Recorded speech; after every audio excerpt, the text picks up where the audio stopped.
A disease that affects dogs is ravaging southern Arizona. As warm weather has moved in early, more homeless pets are showing up with Parvo virus, which often results in a painful death. Aaron Brackett takes a look at what you can do to keep your dog away from this deadly disease in tonight's 9 on Your Side Health Watch.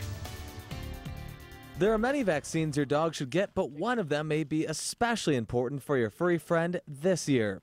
Justin Gallick with PIMA Animal Care Center says Parvo cases to the shelter are up, and so is the number of animals being put down. Currently, we definitely have started to see an increase of animals being dropped off that are exhibiting and testing positive for Parvo. Okay. And from what I've heard from our rescue partners as well as other veterinarians around the community, it's definitely a problem that Tucson is being hit pretty hard with right now. Parvo is transmitted within feces of infected dogs. Even when pet waste is cleaned up, the virus can remain in the dirt for 6 months. Veterinarians caution that places with many dogs are often voracious breeding grounds for this disease. So 9 on Your Side went to a local dog park to see how aware pet owners were of this threat. Are you nervous bringing your dogs here to the dog park where, other dogs could possibly have Parvo? I try not to think about that because I keep mine, up to date with their inoculations and immunizations, so it's real important to do that. She's vaccinated, and we take care of that like everyone else that should be. On the sign it says so, so follow the rules and everything's good. And the rules do say that. But according to Justin Gallick, there was no one to enforce the dog park rules. Or who enforces it at the dog park, maybe, where the signs say, don't come in here if you haven't been vaccinated? Unfortunately, it's kind of an honor system.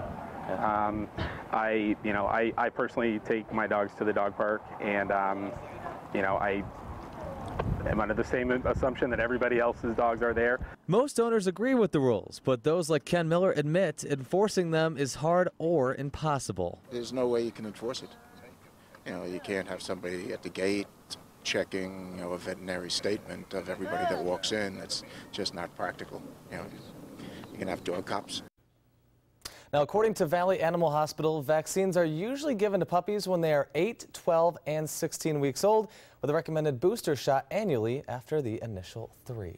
So if you're concerned about your animal's health, what signs do you look out for with Parvo? Well, there's a couple warning signs. If you think your dog has contracted the virus, it's primarily a digestive disease. So any extreme abnormalities in their bathroom habits or passing blood, that's an immediate red flag. Boy, a lot of people like to take their pets to those little fenced-in areas, don't they? It's something to keep in mind next time you go. Thank you. Now,